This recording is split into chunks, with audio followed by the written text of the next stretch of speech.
Hi, Mae. Hello, this is Fred, and today we are here with the Wedding Party Podcast to talk about timelines. Yay, timelines. Fred's just like, you know what? Yay. Either give me a treat or put me down. So yes, the timelines. So I know as a planner and also as a photographer, we get asked about timelines a lot. And I've this is one of those topics that I cannot stress enough. We put together a timeline, and it is just a guide. It is not like, dinner starts at 5:45 and if it doesn't start at 5:45, the whole day's ruined. No, that's part of my job, is to make sure that things are moving along, that we get everything done, but people aren't either feeling like they are being rushed through the day so they can't enjoy it, or they're so, things get lagged and they just kind of are sitting around trying to figure out, okay, well, when's the next thing going to start? That's my job, to read the crowd, to keep things going. So how do timelines really work? Well, in the beginning, I have a basic timeline that I will give my couples so that they can look over kind of just a generic what's going to happen during the day. And then we alter it here and there. Before I can really get into stuff, I have to contact the photographer, because the photographer has talked to the couple about the shots that they want, the pictures. The photographer knows how long the pictures are going to take, whether they're going to do the first look or not, whether or not they have a whole bunch of family pictures, or, if they're doing the golden hour, or the sunset, or, whatever. Or if they want to go to a different spot for some Right. Yeah. Because we have a lot of those where, after the ceremony, everybody gets in the car and then goes off to, some other location to do photos, which is awesome. But that's all needs to be worked into the timeline. So Mae and I, or me and a photographer of choice, will get together about a month before the actual wedding, and we'll go over, everything that they need to do and everything that I need to do. And then I will work their timeline into mine, which is the master timeline. So I have a timeline. The master timeline. So I don't know if you can really see this, but up at the top, it's the basic information. Then I've got kind of where things are going to be held, the actual timeline, what's going to happen that day. I also have a setup detail, because I usually have this somewhere where everybody can see it, but everybody also gets a copy of it.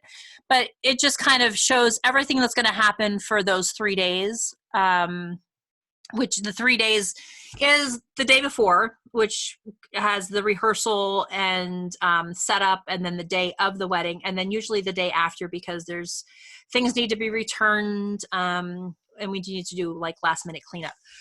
But I try to have everything on here that you would need to know and when it's going to happen. So how do you know what's going to happen first? When I build a timeline, we start with the ceremony date. Or I'm sorry. That's a really good Wow, really? God. What day of the week is it? Who even knows anymore? What? I don't know. I don't know. I just know my husband went to work this morning, and then I came and he wasn't here, so it must be a weekday. I start with the ceremony time. So like if your ceremony is at 5:00, then I know that I can start working backwards from there of what's going to happen. I usually start ceremony and go forward. So I'll do ceremony. My mind is not working today. Ceremony, cocktail hour, pictures. Then it's usually dinner. And then, Cake. Well, we do, usually it's dinner, the cake, or I'm sorry, dinner speeches, the cake, bouquet, garter toss, if they're doing that, which, ooh, that's a whole nother topic we can talk about, because there's a new trend going on with garter and bouquet tosses. How could there be any trend? Because people are, they're starting to not throw bouquets or garters. They're finding, that's the trend. I can get behind that. Yeah. So because everyone to just yeah, because it's like, oh well, what are people going to do with this bouquet, or what are you going to do with this garter? So instead, they're getting other things that they're using. I don't know. Anyway, kittens. I hope it's kittens. Football. But like some kind of favor or something, some kind of special little prize thing that commemorates or whatever. So after that, then there's the first dances, and then they open the dance floor, and then there's, the golden hour sunset photos, and, so that's kind of the normal. Because I think the biggest question I've ever gotten asked, because people don't know, is when do we take pictures? Because I guess it's one of those things that people don't, you don't think about it. And there's a ceremony, that there's dancing and all this other stuff, but you're like, well, when do all these magical pictures happen? So what is your process when you put together your timeline? Actually, I do kind of the opposite of you. I start with the ceremony time and then go up. Yeah. Which I suppose makes sense for me as a photographer, because, I got to find out, when are they getting ready? Right. There for photos of that. Are they going to do a first look? Also, you're obviously going to be there in most cases longer than I am. So, how are we going to make those, 6 to 10 hours of photography coverage time work around your timeline? Right. Is it this way? Mirror image. Anyways, so I usually start with the ceremony time, work backwards based on how many hours they want me there, if they want the first look or not, and then we kind of wiggle it on down the line from there. Because I know I ask you, basically about all those things that happen beforehand, but then my big questions are they doing a first look? Are they doing sunset pictures? Just so that I can get an idea of when all the family pictures and group pictures are going to happen. Yeah. So that because I will adjust my timeline to fit around pictures, because in my opinion, pictures are pretty important. I mean, you're capturing the day, you're going to have these pictures forever and ever. So, I try to work very, very closely with the photographers, and we keep each other kind of in the loop. I don't know that we've done a wedding where I've used the walkie-talkies, but no, we haven't. Oh yeah. Do what? Erika, I know. Erika, are you there? Over. I'd be well. So like when we do the Daily Mansion, and there's some venues when there's we have to walk around a lot. Oh yeah, I give the bridal party a walkie-talkie. The both sides of the couple, they both have walkie-talkies. The photographer has a walkie-talkie and I have a walkie-talkie. That way I can just say, hey, Mae, where are you? How are you doing? Then that way we can kind of keep things rolling. So a little bit. God, you've got to give me a walkie-talkie for our next one. I can't just wait to go over. That's all I know. Let me tell you about the walkie-talkie thing that's hysterical.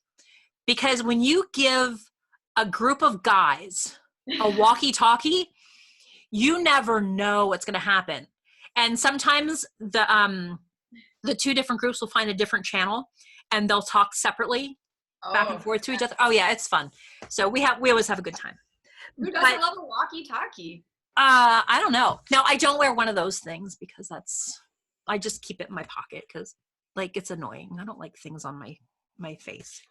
But yeah, I mean, so the timeline, like I said in the beginning, it is a guide. That is it. I'm definitely not going to be, okay, everybody, we need to hurry up the speeches. You need to stop now because, we need to make this exact time for dances.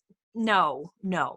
And the thing is, there are certain parts of a wedding, when I'm putting a timeline together, I know that there are certain parts of the wedding that usually go longer than what everybody thinks happens. because one thing that that I get a lot is, yeah, but Erika, you have like 20 minutes in between this and this. Why? Well, it's a buffer because your speeches are going to go over. I can't, I always, you know, the fathers get up there and they just go. Yeah, people just like to talk. I mean, they do. I mean, even the people who say that they don't want to give a speech, I guarantee you. Okay, so let me back up to the speeches. So I will get an idea of like who wants to give a speech, and usually there's like 3 or 4 people, and I won't necessarily hold you to that. I will ask beforehand, you know, hey, do you still want to say a few words? This is the order that you're going to go in. And I don't know what happens, that I guess everybody gets warmed up, but by like the second or third person, I get people, they're like, I want to say something too. And I'm like, you know, I mean, give me the microphone. I got something. And, you know, in some cases that's great that I can get them in, because you always have a certain person do at the very end. And you don't want that rogue, you know, uncle or friend that wants to tell. The one drunk friend. The one drunk friend. I want to do it. Dude, no, wait, I got a story. You know, you're going to love this. So that always happens. I mean, there are certain times when the pictures go over, and it has nothing to do with, you know, the photographer in general or the couple in general. It's just, if there's really good lighting and they're getting some really awesome pictures, I'm not going to come down and say, Mae, you got to wrap this up. I understand that the sun and the lighting's perfect, but too bad. We've got cake to eat. Plus, you know, sometimes the clients will be feeling it too. I'll pull out my timeline and be like, well, we got all the pictures that we wanted. And we're still on time, but there's some real gorgeous light over here. And some couples will be like, please, can we go over there? Yeah. They can wait. They've got drinks. And the couples will ask me, like, can we keep doing this? Can we keep doing this? I'll be like, of course. Like, right. It's your wedding day. But then they get back to the party and everyone's like, where were you? And it's like, hey now. Like, they wanted these pictures. They're feeling it. Let's just roll with it. And that's another part of, you know, if I know that the light's good and you guys are taking a little extra time to do stuff, I can kind of work with, you know, if there's a DJ, a band, something to kind of keep everybody in the party mode and keep it going, so that people aren't like, well, where are the couple? I mean, where did they go? Did they abandon us? What are we supposed to do now? No, I mean, that's what your team does is make it, you know, as smooth as possible, so that, you know, everybody gets the most out of the day. Well, and that's another reason too why I always do like to stress that it's a guideline and not a timeline to my clients, is because even things too, like say your day is going perfectly scheduled, you know, from getting ready to first look to ceremony to whatever. If you want those golden hour photos, you got to be a little lenient on when those happen in the evening, because you know, Google might say that sunset is at 9:34 p.m., but Google's not calculating for, is your venue really close to a mountain? Does your venue have a lot of trees? Blah, blah, blah. There's so many other factors. Is it going to be rainy or whatever? Like, the weather and the location of your venue is going to determine if your golden hour is going to come a little sooner or later than you thought. And so I like to tell my clients, you know, when you get to the evening portion after dinner, kind of keep yourself open to the fact that the timeline might be a little, you know, give it some wiggle room in case the light is just gorgeous, maybe 30 or 40 minutes before we had planned. Or that storm comes in. Right. And you're thinking, oh my gosh, I'm going to get rained out. And at the last minute it goes away. And then you've got this absolutely to die for sunset, you know? Yeah. Just be ready to run out there and just don't worry about the timeline. Like, your guests understand.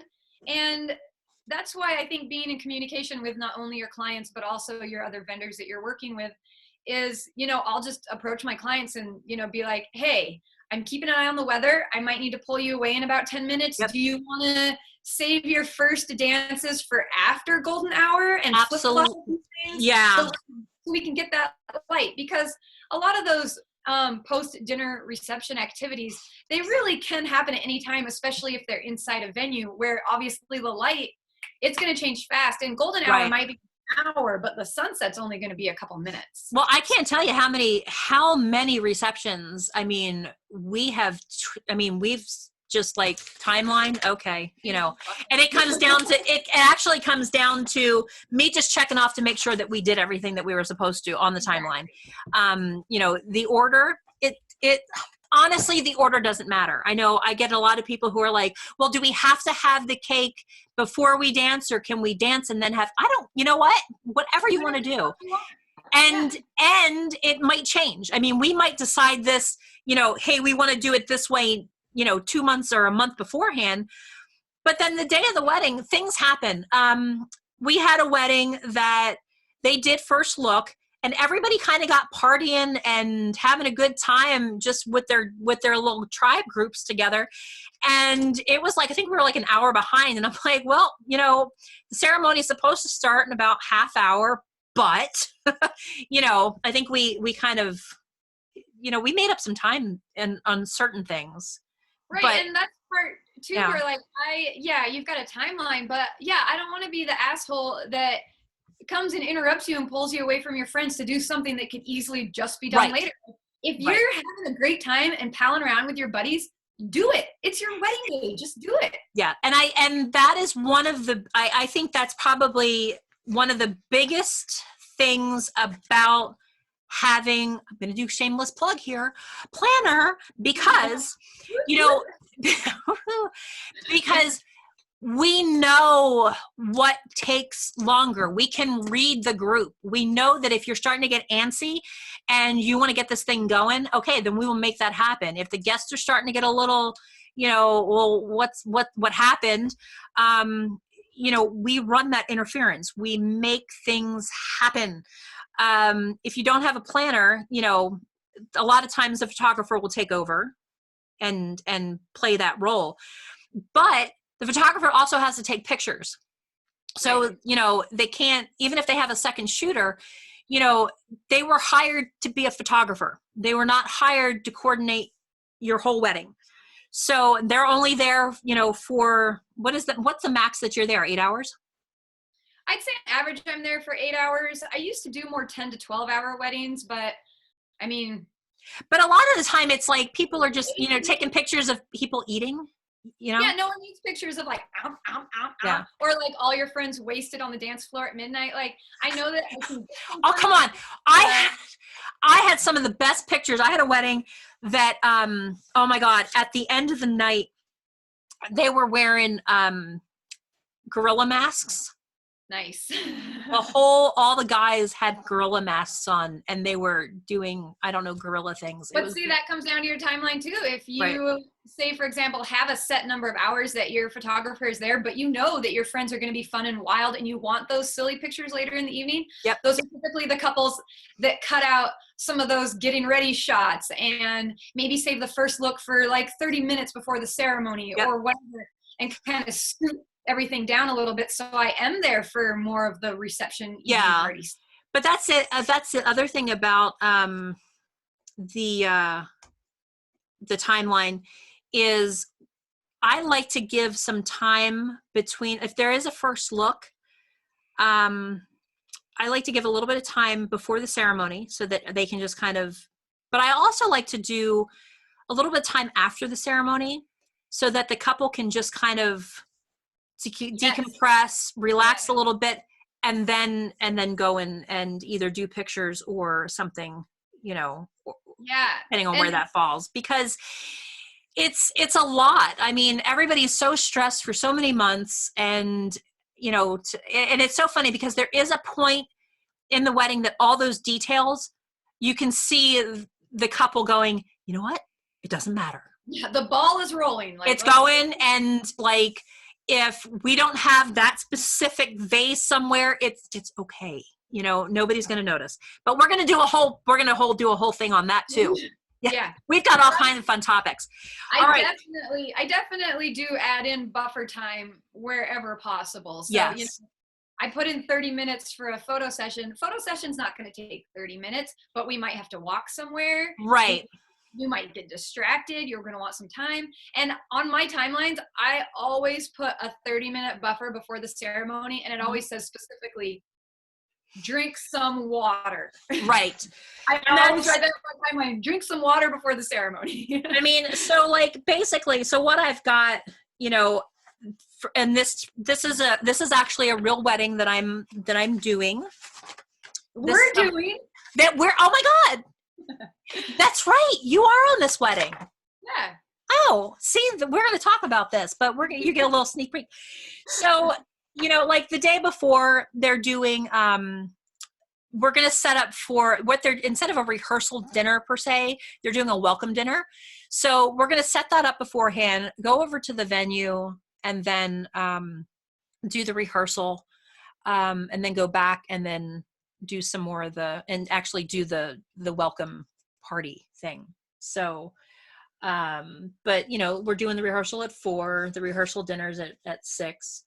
The day of the wedding. I mean, and then after the rehearsal dinner, I usually go over the Friday. If I have access to the venue, I'll start setting certain things up, you know, that I can. Not decor or anything, but you know, I'll get things in order, make sure the tables are up and do all that. So then you've got, you know, Saturday, it's like 9 a.m. That's when we start the official setup. The photographer arrives. See, I don't have time in there yet because we don't know, because we haven't talked about it yet. You know, the florals arrive about 11. The bride's going to arrive at the venue at 11:30. The bride and bridesmaids are getting ready at noon. This is all subject to change because it always is. The groom arrives at 12. Wait a minute. Yeah. The groom arrives at 12. So we try to stagger so that if they aren't, and they are not doing a first look. That I know they are. Anyway. So, I mean, it goes, so when pictures are going to be done for the wedding party separately, the bar is going to arrive, the DJ, catering arrives, first looks, cake arrives, the bride and groom slip away for alone time, freshen up, ceremony, bride and groom wedding party, introduction to the reception, pictures of the family, cocktail hour, dinner served, speeches, cake, Garder, bouquet toss, dances, and then sunset pictures. So, you know, and then of course this one goes into the thing that we've got last call, and then the reception ends, and then clean up and tear down. So everything in the world is, you know, on there. So if anybody ever wanted to know, that's it. I can put up, if it'll be helpful. So Mae and I have been talking about a blog, and it's going to be kind of a supplement. And we should call it a blarg. A blarg. Yeah. And what I'm going to do is I'm going to put some of these examples on there so that you can download them. So that not everybody has a planner, and that's fine. I won't hold it against you or anything, but you know, whatever. But if you don't, call Erika. But if you don't, no, but I just, you know, that way you can get an idea of what a timeline looks like and what it's there. So I'll post that out after I get this out. Yeah, and I've definitely found, like you've mentioned, if there isn't an event planner or a day of coordinator at an event that I'm photographing, I really talk to the couple ahead of time, be like, hey, you've got to assign somebody that knows your family well and that is a good communicator to help shuffle some of the stuff along, because I can holler out people's names or mother of the bride or whatever till the cows come home while I'm shooting pictures. But if I don't, you know, I've met all these people today. So if you have someone that can help gather people, or you're like, oh, Nancy's missing, or how many times do I do the announcement? You know, yeah, Mr. and Mrs. So-and-so, please report to, yeah. Right.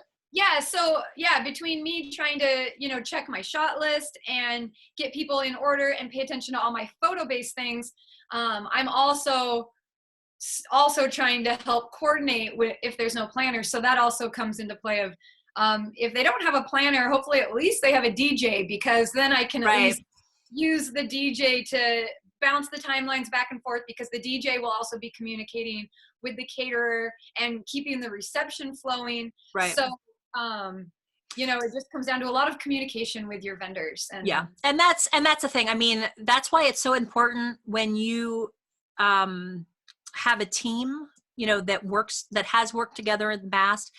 I coordinate. I mean, I am constantly in communication with, the photographer, with the DJ. I'm the one, so I will go and I usually have a point. I try not to bother the couple too much during the day because I want them to enjoy stuff. So we'll appoint like the maid of honor or a bridesmaid or, a groomsman or, somebody in the wedding party that will be that go-between. And I'm the one that everybody comes to and says, okay, we want to make sure this happens. This needs to move. This needs to do this, whatever. And then I will make sure that it happens. So, it all works, but we all communicate pretty well together. I think it's all. Yeah. And definitely having a professional like an event planner to keep all the cogs turning smoothly because we don't want to take, that's the thing. We don't want to take away what the photographer's doing because they were hired to do photography. So they want to make sure they get all the pictures, because if they're also doing coordinating, then there's pictures that might not get done. And then you're going to be upset. Well, how come this picture, what didn't happen? Well, it's because, I was chasing down your uncle for right. You're trying to chase people down. Same thing with the DJ. The DJ's job is to keep the party going and to play music. And same thing with the band. They don't have time. They can leave their station, their setup for a little bit, but they need to tend to the guests and make sure that everybody's dancing. Their whole thing is to get people to have fun. So if you take them away and they're dealing with a caterer or, something else that needs to move, then you're taking them away for what they've been paid for. So, right. And we kind of all have this stay in our lane mentality. So, but all right, that's a whole nother subject. I know we're getting off into a thing.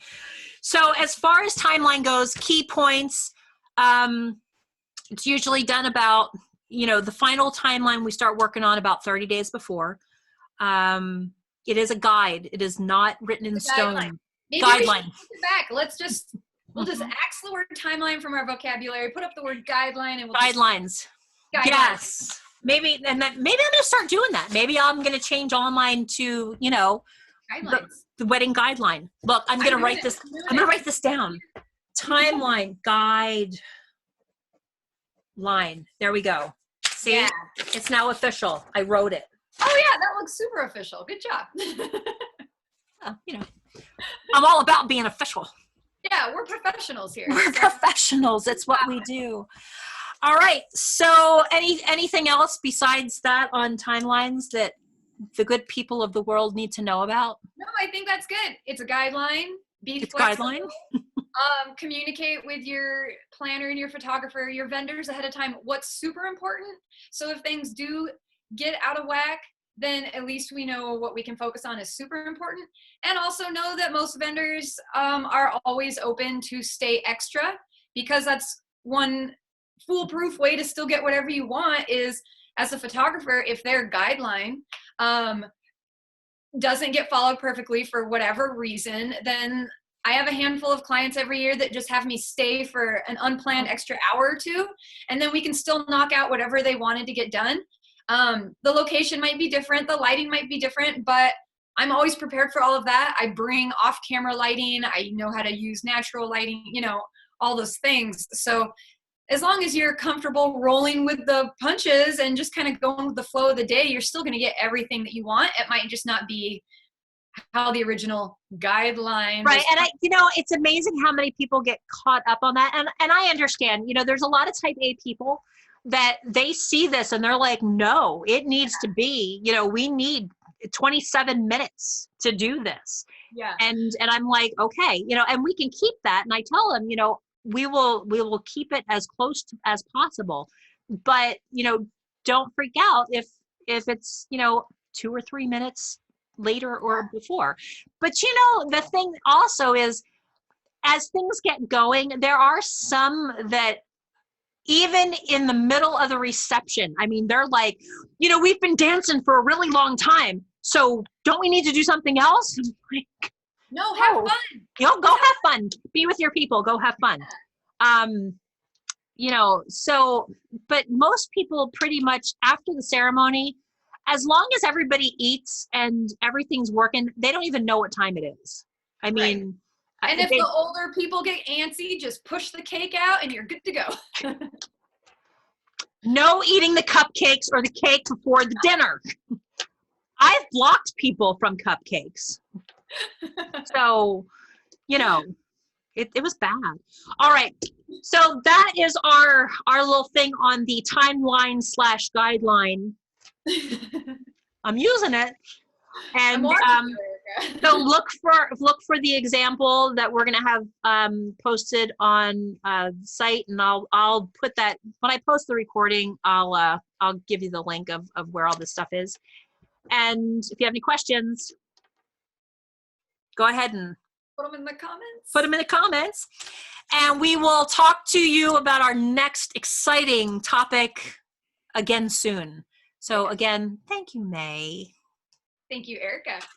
All right. And was it Fred?